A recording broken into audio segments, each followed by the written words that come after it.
Awas hati-hati. An-nadhafatu minal iman, kebersihan bagian dari iman. Itu hadis palsu. Jadi kalau Anda sedang belajar ilmu hadis, kemudian disebutkan istilah sunnah, maka yang dimaksud istilah sunnah adalah istilah yang sama dengan pengertian hadis. Apa isinya? Ditemukan dalam kitab hadis. Apa turunannya? Cuma ada dua. Dalam kitab hadis, Anda akan temukan teman-teman sekalian, dari pendalaman sunnah, dua hal yang paling utama. Dua hal ini yang disebut dengan sayap hadis. Pertama adalah yang disebut dengan matan isi hadis, isi substansi hadisnya. Yang kedua, yang disebut dengan sanad, silsilah orang-orang yang meriwayatkan hadis sampai kepada Nabi SAW. Transmisi periwayatan. Awas, hati-hati. Hati-hati. Keduanya penting. Kata para ulama, ini bagaikan dua sayap burung. Satu sayap terluka, maka burung tidak bisa terbang. Satu sayap di antara dua hadis bermasalah, maka hadisnya akan turun kualitasnya. Hati-hati. Isinya bagus, tapi riwayatnya bermasalah, maka belum tentu hadisnya bisa diterima. Maka semua yang bersandar dari Nabi, dari perkataan, perbuatan, ketetapan, cek dulu. Benar nggak informasinya? Bagaimana mengeceknya? Yang diterima oleh kita. Kita kan nggak pernah berjumpa dengan Nabi.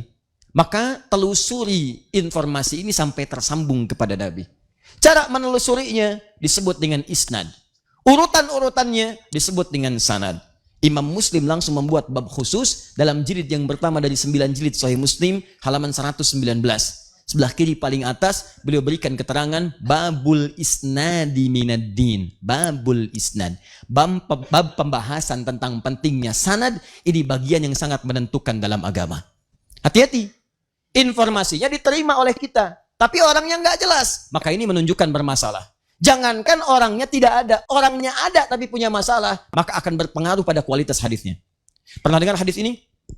Awal Ramadan rahmah, awsatuhu maghfirah, wa akhiruhu itkum minan nar.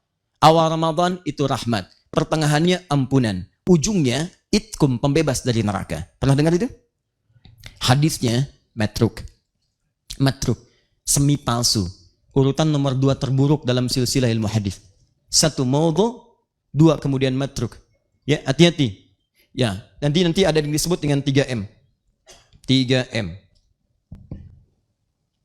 1 maudhu. Ini yang paling parah. Kedua, matruk. Ketiga, mungkar. Hati-hati. Maudhu, hadis palsu, memang sengaja bikin hadis. Informasinya bukan dari Nabi SAW, sengaja dipalsukan. Hati-hati teman-teman sekalian, banyak yang seperti ini. Ya, ikhtilafu ummati rahmah. Perbedaan pendapat di antara umatku adalah rahmat. Hati-hati, itu hadis palsu, hadis maudhu. Awas, hati-hati. An-nadhafatu minal iman, kebersihan bagian dari iman, itu hadis palsu, hadis maudhu. Dan banyak nanti yang tersebar di masyarakat. Bukan informasinya tidak bagus, kalimatnya bagus, tapi Nabi tidak pernah mengucapkannya. Cuman orang kebanyakan mengatakan ini dari Nabi. Pernah dengar hadis ini? Makan saat lapar, berhenti sebelum kenyang. Pernah dengar? Nah, itu palsu, maudhu. Bahkan palsu banget. Saking palsunya, di kitab hadis palsu pun tidak ditemukan. Silahkan cek. Saking palsunya. Dalam kitab-kitab hadis palsu tidak ditemukan. Cuman ada di satu kitab. Ya, namanya Ar-Rahmah fit Tibbi wal Hikmah. Karangan Syekh Jalaluddin As-Suyuti. Tentang kisah. Ada kisah terkait dengan kalimat itu. Diduga sebagai hadis dimunculkan. Hati-hati, banyak menyebar nanti setelah fitnah kubra. Ada orang mau dieksekusi, begitu mau dieksekusi ditanya, karena sering memalsukan hadis. Berapa telah banyak hadis Anda palsukan? Dia katakan arba'ina alfan, 40.000 hadis. Bayangkan satu orang 40.000 hadis. Karena saking mudahnya orang berbuat begitu, sampai-sampai Nabi mengatakan dari sejak dulu, dari awal-awal di masa kenabian, man kadzaba alayya muta'ammidan falyatabawwa maq'adahu minan nar. Siapa yang mencatut namaku? Hati-hati. Memalsukan diriku, mengatakan ini dariku, maka seakan-akan dia telah pesan kapling di neraka. Siap-siap tempatnya di neraka. Kayaknya sudah pesan kapling tuh. Ya. Gampang, bikin hadis tuh gampang. Sampai kalimat-kalimatnya terasa bagus, benar, disandarkan pada Nabi. Salah. Kalau Anda ikut pelajaran ilmu hadis yang di Indonesia, itu guru kita sering mencontohkan saking gampangnya orang bikin hadis palsu, orang Jawa dengan orang Sunda berdua bisa bikin tuh. Ya. Orang Jawa, Sunda, sudah tua, sepuh disebut dengan syekh. 2 orang sepuh disebut dengan syekhan. Dalam ilmu hadis syekhan Bukhari Muslim, Al-Bukhari dan Muslim. Ini orang Jawa, orang Sunda bikin hadis palsu. 2 orang sepuh syekhan. bikin hadis. Apa bunyinya? Qala afdalu dahri bi faisil laili kucifa wa kulifa wa ubina hatta karu saudahu fa idza bukhila fa duriba unuqu thalath marat hatta utiha rawahu syaikhan.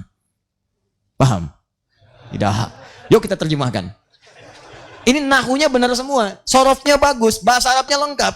Afdalu dahri, dahar yang paling afdol. Bi faisil laili, dengan pais lele. Kucipa, kasih kecap sedikit. Wa kulifa, hidangkan kerupuk hatta karu saudahu sehingga terasa udangnya.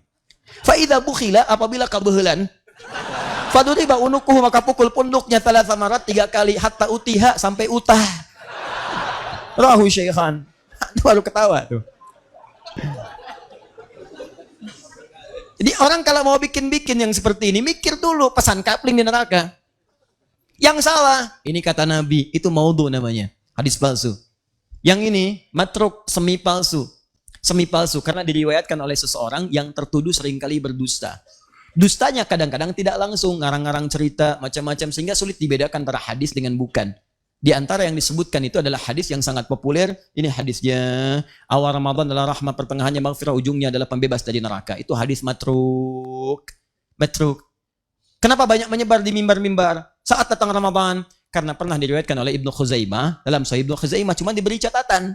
Di bab beliau ketika disebutkan, nih, bab fadailu Ramadan in kana hadithuhu sahihan. In kana hadithuhu sahihan. Ada catatan. Ini bab menerangkan tentang keutamaan Ramadan. Hadis yang pertama ini jika memang diduga hadisnya sahih. Diberi catatan, ini tidak sahih karena ini meragukan syartun. Kalau memang sahih amalkan, tapi ini bukan sahih, ada innya. Setelah itulah kemudian masa lewat, terjadi peristiwa, ada kebanjiran. Saat banjir itu kemudian menimpa juga sebagian kitab Ibnu Khuzaimah, tersapu huruf innya, hilang di bab ini. Maka berubah kalimatnya. Bab fadailu Ramadan kana hadithu sahihan. Bab tentang keutamaan Ramadan, hadisnya sahih. Dinukil oleh orang setelahnya, ditulis kembali, innya hilang. Maka tersebarlah di masyarakat kemudian. Padahal awal hadisnya adalah matruk. Mungkar, hadis yang diriwayatkan oleh orang-orang, mohon maaf, yang berperilaku yang kurang pantas, sering menyimpang dalam ketentuan agama. Mabuk, tapi meriwayatkan hadis. Maka hadis yang mungkar ingkari, jangan diambil. Ingkari. Kenapa diingkari? Bukan kalimatnya yang kurang bagus, tapi diriwayatkan oleh orang yang punya perilaku buruk. Khawatir nanti ketika diamalkan ada tuduhan pada agama. Pantas perilakunya begitu. Hadisnya diriwayatkan orang mabuk. Muncul tuduhan. Karena itu kemudian ulama bikin kualifikasi yang sangat ketat dalam persoalan ini. Sanad bermasalah, maka menurunkan status ini. Matannya bermasalah, maka kehilangan kemudian kepercayaan dari riwayat yang disampaikan. Jadi teman-teman, kalau Anda ingin mencari pengertian sunnah dalam pengertian hadis, maka kembalikan ke kitab hadis. Jelas? Cari referensinya. Ada 4 jenis. Saya berikan dengan cepat. Kalau ingin melihat tuntunan umum, cari kitab Al-Jami namanya. Jami itu umum. Misal, saya ingin melihat tuntunan Nabi dalam kitab hadis tentang persoalan yang umum. Bab bisnis, bab tentang iman, bab tentang mencari pengetahuan, bab tentang pemerintahan, bab tentang rumah tangga, cari kitab Al-Jami. Al-Jami itu sesuatu yang masih umum, komprehensif. Di antara yang paling populer ada kitab namanya Al-Jami As-Sahihil Musnad Al-Mukhtasar min umuri Rasulillah sallallahu alaihi wasallam wa sunanihi wa ayyamihi. Ulang. Karena terlampau panjang, singkat dengan Sahih Al-Bukhari yang meriwayatkan Imam Al-Bukhari. Terdiri dari 95 bab. Setiap babnya berisi beberapa hadis-hadis tuntunan Nabi sallallahu alaihi wasallam. Bab pertama Kitabul Iman. Panduan meningkatkan iman. Jadi kalau antum, maaf ya, iman sedang naik turun, pengen stabil, naik, nggak pernah turun. Maka bagaimana caranya? Lihat sunnahnya. Di mana sunnah ditemukan? Di kitab hadisnya. Apa kitabnya? Jami' Sahih. Sahih Al-Bukhari. Buka bab pertama, namanya Kitabul Iman. Ada 57 hadis. Pelajari itu semua, amalkan dalam kehidupan, maka iman Anda akan terasa naik, dan tidak pernah turun. Paham di sini? Nah, ini yang disebut dengan pengertian sunnah dalam pengertian ilmu hadis. Kedua, ada yang disebut dengan sunan. Sunan, awas hati-hati. Ada sunan dalam pengertian kitab hadis. Sekarang banyak istilah sunan tuh. Awas hati-hati. Bawa ke cerita, bawa ke macam-macam. Ya, ada sunan kitab, ada sunan Kalijaga, ada sunan Kalijodo, ada sunan Kali Ciliwung, ada macam-macam. Ya, nah, kita kembalikan. Kalau disebutkan sunan dalam pengertian ilmu hadis, maka itu yang dimaksud kitab-kitab hadis yang disusun berdasar urutan fikih. Jadi kalau teman-teman pengen cari referensi sunnah Nabi yang cepat dalam urusan fikih, jangan nyari kitab jami. Carinya kitab sunan. Sunan Abu Daud, Sunan An-Nasai, Sunan At-Tirmidzi. Sekalian saya lurusin nih. Ada sebagian orang kalau nggak Bukhari, nggak sahih nih. Saya nggak mau terima, hadisnya nggak sahih. Berarti dia belum paham ilmu hadis. Dia nggak ngerti ilmu hadis. Yang dimaksud di Sahih Al-Bukhari, itu yang dikumpulkan oleh Imam Al-Bukhari dalam kitab beliau, dalam masalah-masalah umum. Semua hadisnya sahih memang betul, tapi tidak mencakup semua persoalan. Yang dikumpulkan oleh beliau saat hidup, beliau meninggal, nggak ngumpulin lagi. Datang Imam Muslim meninggal, nggak ngumpulin lagi. Karena dua-duanya sudah ada metode pengumpulan yang umum, maka ulama setelahnya mengumpulkan dengan metode berbeda untuk memberikan spesialisasi. Nih yang umum udah banyak nih, kita konsentrasi aja di bidang fikih. Ketika hadis-hadis dikumpulkan, khusus dalam bidang fikih, maka berubah istilah menjadi sunan namanya. Nah, Anda kalau pengen cepat belajar fikih dari tuntunan sunnah, referensi hadis, maka cari kitab sunan. Misal, Sunan Abu Daud. Saya ambil contoh. Saya sering katakan kepada Anda, turun, ini, dalam i'tidal, ke sujud. Mau pakai telapak tangan, mau pakai lutut. Saya pakai lutut. Ustaz Umar Mita pakai telapak tangan. Ibnul Qayyim Al-Jauziyah rahimahullah pakai lutut. Ya, kemudian Syekh Al-Albani menggunakan telapak tangan. Dari mana menemukan itu? Antum cari di Sahih Al-Bukhari. Sampai kiamat kurang 2 hari, gak akan ketemu. Saya kasih tahu dari sekarang. Kalau nggak percaya, cari aja. Silakan. Ini syarahnya ada di belakang nih. Ya, yang syarah Ibnu Hajar Al-Asqalani. Yang warnanya orange itu. Yang di dalam, yang belum dibuka sebagiannya. Itu kan? Nah, itu nggak cari, nggak akan ketemu. Sahih Muslim, susah. Yang ada di mana? Abu Daud. Karena beliau konsentrasi merumuskan hadis-hadis dalam urutan fikih. Yang pakai lutut, nomor hadis 838. Paling kanan sebelah bawah di kitabnya. Riwayatnya dari Wa'il bin Hujur. Beliau meriwayatkan dari Nabi di awal-awal masa keislaman. Ketika beliau masuk Islam di awal-awal masa Islam. Melihat Nabi masih dalam keadaan kuat. Nabi sholat kemudian turun lututnya terlebih dahulu. Nabi katakan, "Idza sajadta fala tasjud kama yabrukul ibil, falyadha rukbatahi qabla yadayhi." Kalau kamu pengen sujud, jangan kamu sujud seperti duduknya unta. Letakkan dulu kemudian lututmu sebelum telapak tanganmu. Kalimatnya ibil.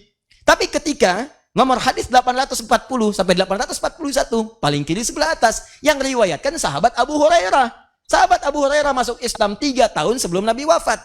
Di tahun ke-7 Hijrah. Usia Nabi sudah 60 tahun. Nabi sudah semakin lemah. Begitu beliau kemudian sholat, terlihat beliau menurunkan dengan telapak tangannya. Begitu turun pakai telapak tangan, keluar kalimatnya. Berubah kemudian kosakata tentang untanya. Idza sajadta fala tasjud kama yabrukul ba'ir. Falyadha yadayhi qabla rukbatayhi. Kalau pengen sujud, sujudlah kemudian, tapi jangan duduk seperti duduknya unta. Dahulukan telapak tanganmu sebelum lututmu. Ustadz, kok bisa? 2 hadis ini kok bisa seakan-akan bertolak belakang? Paradoks. Yang satu bilang pakai lutut, yang satu bilang pakai telapak tangan. Mana yang benar, Ustaz? Cek, hadisnya di mana? Kitab yang sama. Yang meriwayatkan siapa? 2 orang berbeda. Maka kalau Anda temukan beberapa hadis dalam satu peristiwa kelihatan tidak sama, maka rumus hadisnya kumpulkan keduanya. Dikumpulkan disebut al-jamu'. Ambil faidah darinya disebut at-taufiq. Maka dalam kaidah nanti ilmu hadis ada istilah disebut al-jam'u wat-taufiq. Kumpulkan, ambil petunjuknya, dilihat. Allahu Akbar. Teman-teman, ternyata indah sekali kesimpulannya. Kata para ulama hadis, Nabi mempraktikkan menggunakan lutut di awal-awal masa. Ini menunjukkan bahwa boleh Anda menggunakan lutut saat Anda akan turun dari i'tidal kepada sujud. Tapi di akhir-akhir kehidupan beliau terlihat lemah. Masalah orang pertama saat lemah itu pada lututnya. Maka beliau alternatif gunakan telapak tangannya. Maka turun menggunakan telapak tangan. Karena itu pada yang pertama disebut ibil, unta biasa. Karena unta nanti ada 4 sampai 5 istilah. Ada ibil, unta umumnya. Ada jamal, unta jantan. Hatta yajal jamalu fi samil khiyat. Ada naqah, unta betina. Naqatallahi wa suqyaha fakadzabuhu fa'aqaruha fadamdama alaihim rabbuhum. Ya, dan seterusnya ayat. Kemudian ada yang keempat, ba'ir. Ba'ir itu unta tunggangan yang punya beban. Nah, yang tadi unta turun, jangan seperti unta dahulukan telapak tangan disebutkan ba'ir. Yang dahulukan lutut disebut ibil, yang tidak punya banyak beban. Artinya apa? Nabi ingin memberikan gambaran bahwa kalau mau sujud, silahkan cari 2 alternatif. Boleh pakai telapak tangan, boleh pakai lutut. Jangan juga simpulkan dengan kesimpulan yang keliru. Kalau ada orang menggunakan telapak tangan, berarti dia sudah sepuh, sedang punya beban. Belum tentu. Karena ada atlet yang cedera lututnya. Ya, kemudian karena ada beberapa orang yang tidak mungkin pakai lutut, ada bermasalah, maka turun pakai telapak tangan. Kesimpulan hukumnya, sujud turun, boleh pakai telapak tangan, boleh pakai lutut.